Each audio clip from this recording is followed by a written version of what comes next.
Bonjour. Déjà, je suis très content d'exposer à Garosa. C'était prévu, ça s'est longuement mûri et ça se fait aujourd'hui. Il y a des œuvres de longue date, il y a des choses beaucoup plus récentes. C'est il y a un peu l'ensemble de mon boulot. Je suis très content de proposer deux nouvelles séries de production, une à quatre mains en collaboration avec Philippe Richer, en terre crue et mécanisme de ma création.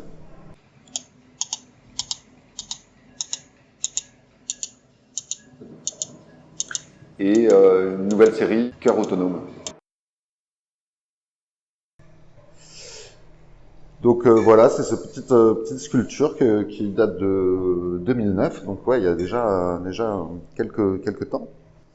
Et au départ, c'était juste une mise en animation d'une sculpture en terre crue, d'une tête à plusieurs visages, qui parlait un peu de la variabilité des états, des moments qu'on peut traverser. Et il y a un petit bouton pour régler la vitesse, donc on peut le faire tourner lentement ou lui faire tourner la tête beaucoup plus vite. Alors, comment est venu ce génie dans la carcasse? Je crois qu'il y a plusieurs niveaux, il y a plusieurs strates. Il y a la première strate qui est vraiment de retrouver mon âme d'enfant et mon plaisir à jouer avec la passion pour démonter des appareils, regarder comment ils fonctionnent, en comprendre les dysfonctionnements, les mécanismes et faire, refaire, recycler à partir de ce qu'on peut trouver comme matériaux de récupération et vraiment jouer comme un enfant. Ça c'est la première, ça c'est le premier niveau. Dans mon rapport à la technologie, c'est développer un vrai questionnement sur le but de la technologie, à quoi ça sert, pourquoi on en utilise, comment on les conçoit, dans quel objectif, et avec une assez grosse réflexion sur ce qui diffère l'invention de l'innovation. La question, c'est à quel moment l'invention devient innovation, c'est-à-dire qu'elle est source de progrès.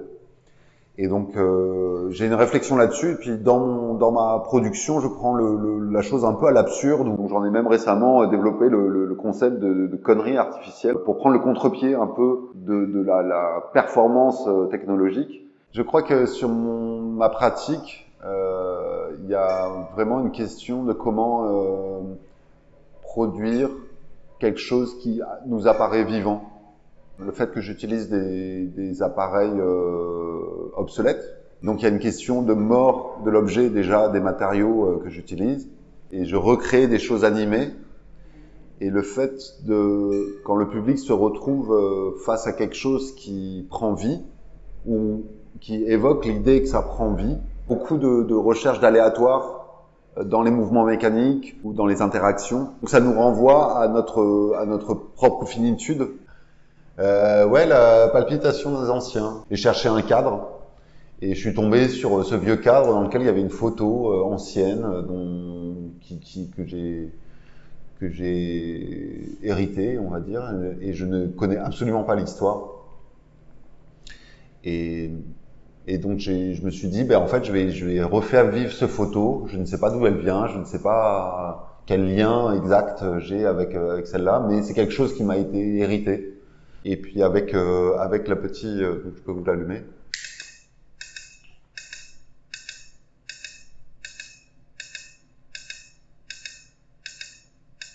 Lors de la réalisation, je me suis dit, parce que ça m'est venu et techniquement et artistiquement, poétiquement, je me suis dit tiens c'est rigolo, vu que je peux le faire, je vais m'amuser à faire un interrupteur sur un câble qui n'est pas branché et que l'interrupteur actionne quand même la machine, donc ça crée comme une forme ça renforce l'autonomie et puis un peu la décoïncidence ou l'absurde, ça crée un petit peu un décalage et ça j'aime bien.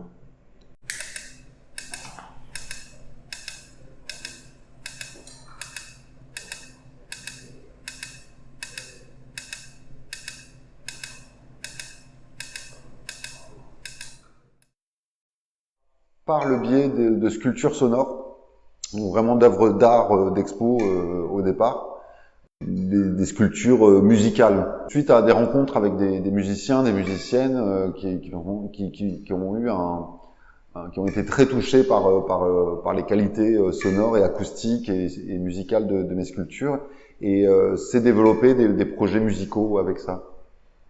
Notamment un duo électronique, musique expérimentale, avec Maïeul Ayerlinger, un duo qui s'appelle Temps 1000. dont vous pouvez retrouver les 2 albums sur Bandcamp, par exemple, ou sur les plateformes. Il y a quelques vidéos qui présentent ce projet.